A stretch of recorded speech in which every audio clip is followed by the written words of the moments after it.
Hello and welcome to my MSI 2023 prediction video. Also, just my thoughts on the tournament, what I'm thinking about going into it. I have three categories here: players that I'm interested in watching, narratives that I think are worth considering, and then finally my predictions. Now, full disclosure, I am not a fan of anybody team-wise. I do have players I prefer or I really like seeing, which we'll get into. But in terms of teams, I could give a I don't want to say that in the beginning of the video. The algorithm won't like that. I don't give a about who wins team wise. I really don't. We're gonna go through this. I wrote down the groups here because honestly, I haven't even looked at the schedule yet. A lot of people are like, "Oh, what do you think about this and this?" I haven't even looked at it. I'm pretty instinctual when it comes to making predictions and things like that, and just like kind of just off the rip, I don't give it a lot of thought. So the schedule was irrelevant until this point here. So let's first do players. So players I'm interested in seeing. In terms of, we'll start with like T1. I mean, I really like Carrier, but that's just because he's Carrier. I think he's cracked. So I'm obviously really excited to see Carrier play. The more I get to see him play, the better, especially internationally. T1's other players, I mean, they're very good. Zeus, Owner, Faker, obviously, and Guma. But Carrier is the one that I really like watching. The others, I mean, I've seen them, right? I've seen Zeus, and we're not done with T1 obviously on this video. Gen G, I am interested in seeing Chovy and Pays. Chovy, same reason as Carrier. I'm really excited for Chovy taking this next step internationally after really solidifying his game this past split. I want to see him continue to do that. This MSI, have that threat of being a facilitator to help the 17-year-old. This is a massive moment for Pays, and I think a lot of people are going to go into it, and it's, I guess we'll get into it for narrative. But you know, that's a thing. In terms of LPL, I'm a big Kanavi enjoyer, and Knight. 369 pretty solid. I mean, he's my best top laner in my opinion after what he did to Ben. But the fact of the matter is, I'm not excited to watch him play. Where I want to see Knight play and I want to see Kanavi play. BLG, I want to see Ben and Elk. Want to see how they do internationally. Ben, obviously, his Fiora Penta is my favorite play of all time. And Elk's first opportunity internationally is going to be a big deal as well. In terms of LEC, Mad Lions, am I excited? I think this is the thing, right? Everybody was like, and I'm not going to include narratives, but that a lot of people didn't want Mad Lions to win because there wasn't a lot of hype, and there isn't. So really, in all actuality, am I excited to see any of them play? I mean, I guess Elyoya, but it's whatever. We're G2. I am excited to see Yike.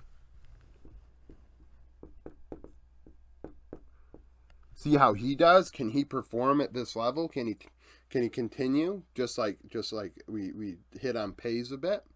LCS C9 Berserker. I want to see if he grew up, took the next step.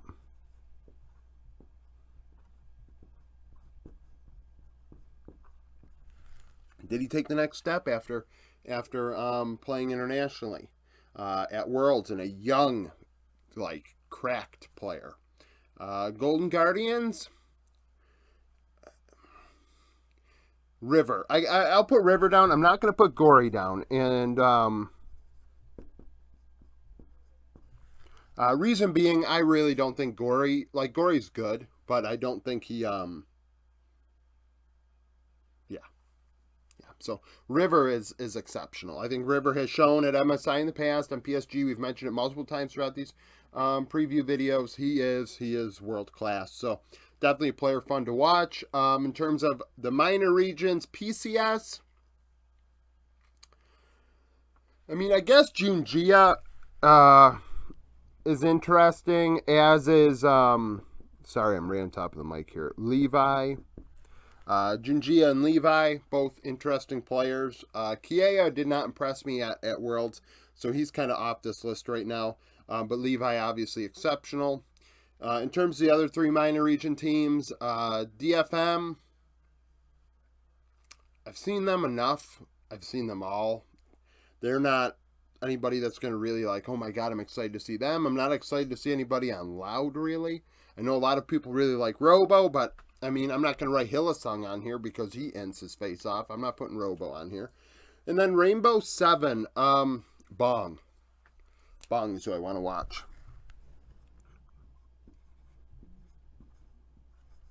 I've never watched Bong play. So, somebody that I'm excited to watch. If he ends up playing on tanks, I'm going to be very disappointed and sad about it.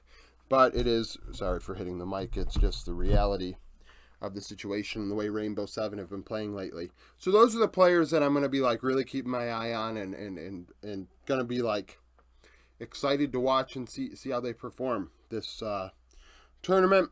Now, narratives. See the narratives here. Like, you think about Worlds. At the end, it was like, do you want T1 to win or do you want Deft to win? Not DRX, but Deft.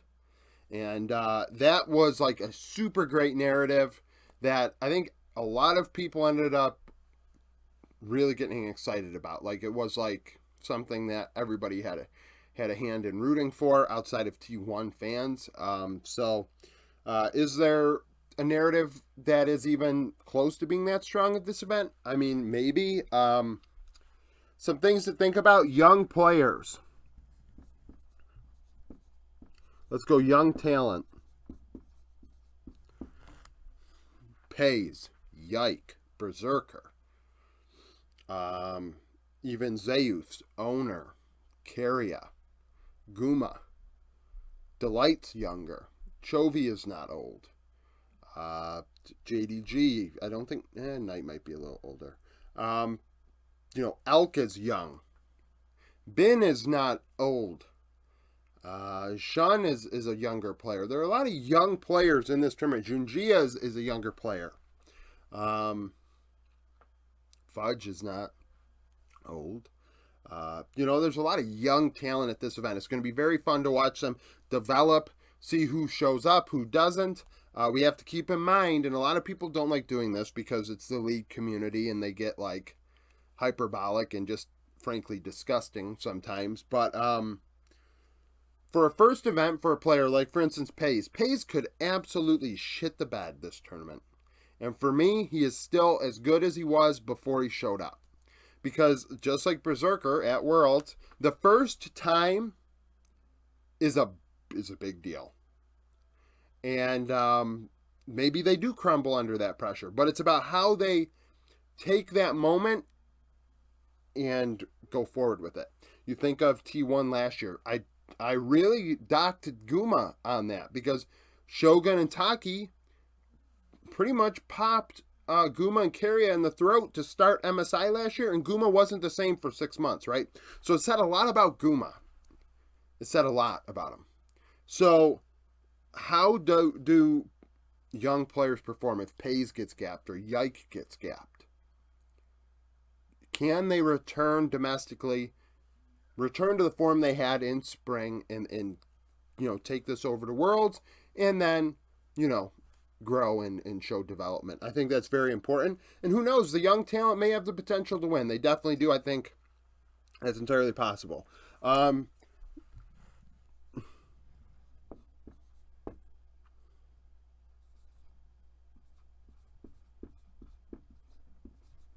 T1 runner-up. They keep finishing second. Can they finally finish and win? That's a star-studded roster. That's a hype roster. A lot of people don't like T1 because they are the New York Yankees, the Montreal Canadiens, the Los Angeles Lakers. of their game, right? So you either love them or you hate them. You don't want to see them win, but we all know they are that team in this sport, and it's envy that causes people to dislike them. At least from my perspective, just like it is in those major sports, at least that I can relate to. I'm sure there are football teams in Europe that you can say, oh yeah, people either love them or they hate them, and it's because they win all the time, or they won a lot in the past, or they get a lot of notoriety, and I'm envious of that. Like, it's just, it is what it is. So they continue finishing runner-up. Can they finally get it done? That's going to be a big deal. Be a big deal. In terms of some other things, we have All-Star JDG roster.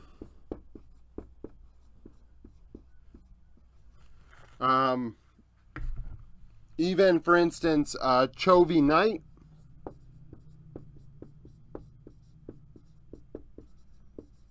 Pays Ruler. Chovy and Knight have not gotten over the hump. They have not won an international event. They haven't even went on really deep runs. I mean, like, I don't think either one has finished runner-up. So, like, this is a big deal for them. Both of them in better situations. Well, I'd argue Chovy might not be in a better situation than last year. I think Gen G's roster last year was maybe... I mean, JG's roster this year is probably better than Gen G's last year. But Gen G's roster last year is better than Gen G's this year. If that all makes sense, because obviously I would have Ruler and the Hens over Pays and Delight. But the point is, can Chovy get it done? Can Knight get it done, right? This is the moment for them. As far as All-Star JDG is concerned, that is the roster that everybody is hyped about, right? That is a disgusting roster. Can it get it done? People are going to dock them if they don't. I'm not going to, because I've said all along I didn't expect them to win the LPL, and they did. So if they lose, it's whatever. I want to see how they do at Worlds. As far as Pays and Ruler are concerned, I hope we get the matchup. And that's a big moment for Pays as well. How does he do? And how does Ruler do? Right? That's going to be a very big moment for both of them.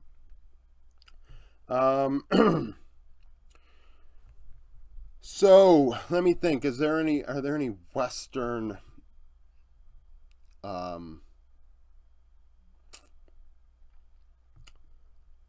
like, what narratives in the Western regions do I really care about? Not really. I mean, I already included young talent, but is there a rooting interest for me for G2? No, I'm sure there are many LEC fans that are going to have rooting interest, but I don't have that. Mad Lions, whatever. Well, I guess, no. I'd say, can Mad continue to spit in the face of people that don't like them? I think that would be an interesting narrative. I guess I'll write that down. Mad versus Doubters.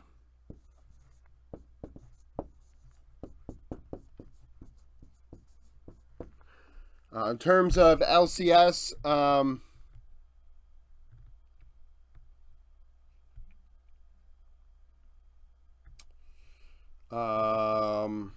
C9, it's whatever. I mean, like I said, young talent. Berserker needs to show up at this event better than he did at Worlds. Excuse me. Golden Guardians, it's whatever. They're old. Minor regions.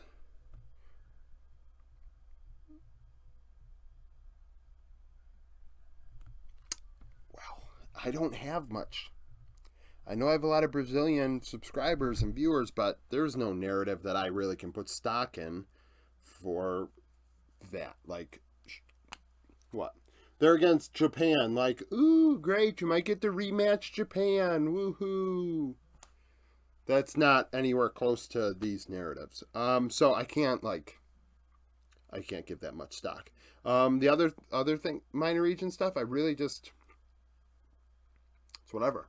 I'm not all that interested in it. This is the stuff I'm interested in, I guess. Now, predictions. So, first things first, who do I think are getting out? BLG, G2. So, definitely BLG G2. That's without a doubt. I think it's pretty silly to think G2 are what they were in spring because they clearly were scrimming. So, G2 are fine. BLG are definitely going to move on. Now, so it comes down to R7, GAM, GG. I think personally GG is the best of the three. I know it's a tough pill to swallow. But personally, I think River, Gory are better than Levi, Katie. And it's because of Katie. I think River can handle Levi. I think that matchup, they can handle each other. And then it goes to mid, and I think Gory has the edge. And then you look at top lane, Licorice versus Kiea. Can Kiea do it? Sure, but has he shown the ability to do it internationally? No. No, he hasn't. Bot lane, the bot lane of GAM is bad. So, Golden Guardians are going to be the team in Group A.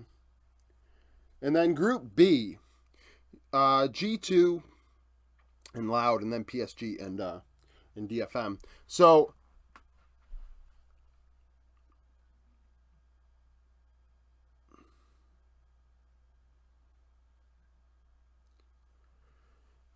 I struggle. So the thing is here, G2 and Loud, I think G2, it's like a BLGR7 situation. So after that, you have DFM and PSG. And the win con, in my opinion, is through top lane. But is Ozzy good enough to do that to Toll 2? I don't know. Junjia, I don't know if he's much better than Steel. I like Junjia. I mean, I said it multiple times about EDG last year. I thought Junjia was the reason EDG even got a chance to go to Worlds. As far as the other three, oh, I forgot to write this down. EDG reminded me. Tabe. Tabe 3-time. The coach of BLG was the coach of RNG the last two MSIs, so he could go for a three-peat at MSI. I think that's a nice narrative. But back to this. PSG and DFM. I think DFM's bot lane's better. I think Arya is much better than Uniboy. So personally, I think DFM beats PSG. So they're playing Loud, right? Theoretically, I think that's how that works. Maybe. Or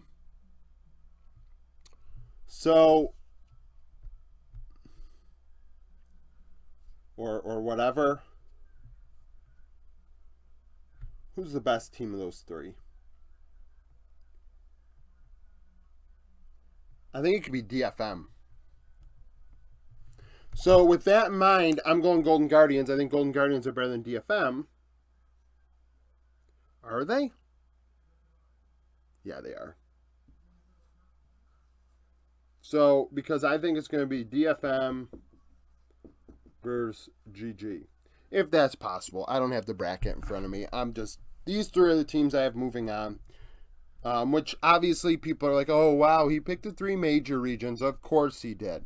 I do think it's very close between Golden Guardians, DFM, PSG, Loud, and GAM. I think that really, you can make an argument for any, but I just worked through it in my head in front of you, and I'm going to go Golden Guardians.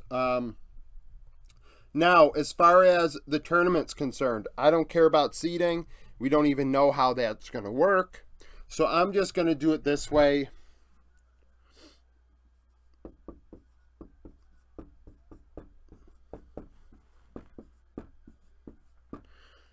What do I think the order of the teams are? That's what I'm going to do. So we got these three, and then we have T1, Gen, JDG, BLG, MAD, G2, C9, and Golden Guardians. So those are the 8 teams. So I got to rank them 1 through 8. 1 will be my winner. 2nd will be runner-up. I'm not really big on team rankings, but this is just like how I'm going to work through it. And if they end up not being able to play each other and we end up in a situation where someone ends up better than the other because of just the way the bracket works, that's the way it is. Double Elim is flawed without a reset. I'll say that every time. Just to reiterate the fact that I fucking hate double Elim without reset. Now, the 8th best team are Golden Guardians for sure. Followed by Mad. Nobody is shocked by me doing this. Nobody is shocked. Then after that, we have C9. You're not shocked. We have G2. You're still not shocked. Surprise! I mean, oh my god, let me make a 40-minute video about how I rank these or whatever. Like, we know. The way that, I definitely have Matt over Golden Guardians. I think that Elyoya is better than River. Despite Gory being better than Niski, Elyoya over River makes that very, very big deal. Top lane, Chasey is much better than Licorice. And then bot lane for Mad can coin flip. But Golden Guardians, bot lane, I don't. A lot of people said I really underrated Stixay. The last 7 years of Stixay are not erased by 1 month of Stixay. I'm not going to be that silly and naive. Now, between Cloud9 and G2, Mickey X is the best of the 4 bot laners between those 2 teams. I do think Berserker is better than Hansama. A lot of people don't like that. We try and just forget last year where Hans was not better than Berserker. Let's just forget it. Yeah, that's very convenient. That's a very, very convenient argument to make. How did he look when he wasn't on Draven, by the way? How was his... I remember his Ashe games. Mickey was out DPSing him or whatever the hell. Like... So, that's a condition. I think top lane could go back and forth between Fudge and Broken Blade. Jungle, Blabber, and Yike. I do think Yike is more gifted as a carry, but that's all he really has shown so far. He has not really given me... He's giving me glimpses of facilitator, but... And then Caps versus Eminez. If Caps plays the way he should be playing... G2 are clearly better, but Caps did not look very good in spring. He did not look very good in winter, in my opinion. So there are reasons for why I could see C9 beating G2, but in the grand scheme of things, I think G2 are better than Cloud9. Now you got the other 4.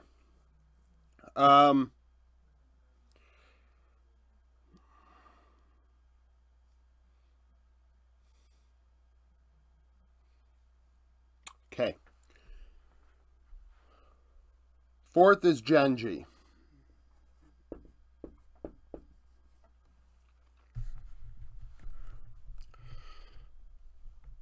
I am of the belief that T1, Genji, BLG, JDG, all 4 of them can win this tournament. And I do not think it's like a, 70% chance, 20%, 10 and 10 or 70, 20, 5 and 5. No, I think it's like 30, 30, 20, 20.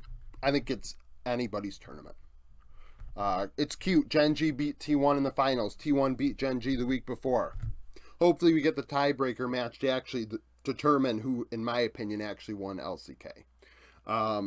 Now, in terms of LPL, JDG beat BLG twice. So I have JDG above BLG, theoretically.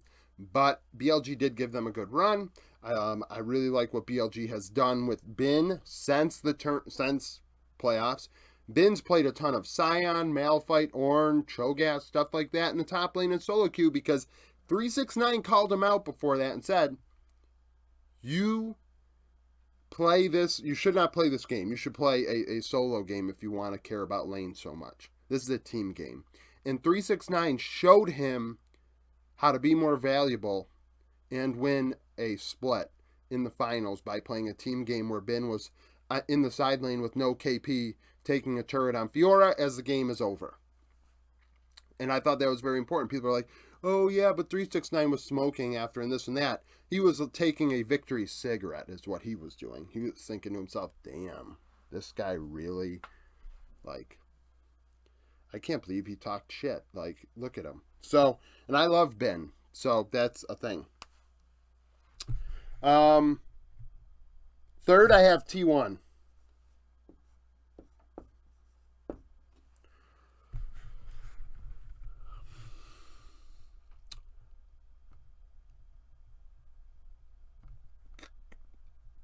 I don't think Guma's better than Ruler. T1 could end up in the finals. They could, depending on the bracket. I said it before that. So people that skip to the end, they're losers because they like to comment in the comment section, and they don't listen to what the reasoning is behind why the board is the way it is. Just take your medicine, and then you can sit and you can watch, and that's how it works. So, T1.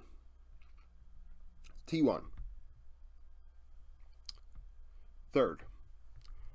This is a big deal. This is going to get worse and worse for these guys as it goes along.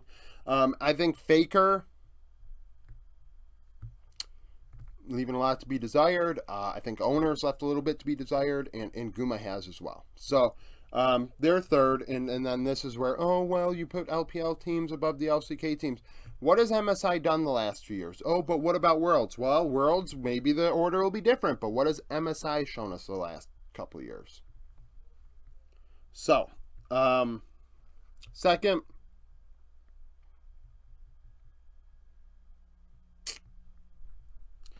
I'm going BLG. I really do think so. JDG first. I think they win MSI. So I really want to pick BLG. I do think Ben, if he plays those champions he's been practicing, they have a very good chance because Elk is playing outstanding League of Legends. But Yagao is struggle street in mid, and tonight, oh yeah, but there was this one time where Yagao did good in tonight. Yeah, that one time, great. So, theoretically, I do like Knight over Yagao.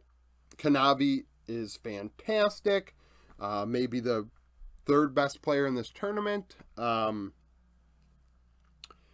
We have 369 over Ben. If Ben plays those tanks, I think it's a lot closer. And it's the Ruler factor as well. Can Ruler get an MSI? This is his first chance, so it's going to be real fun.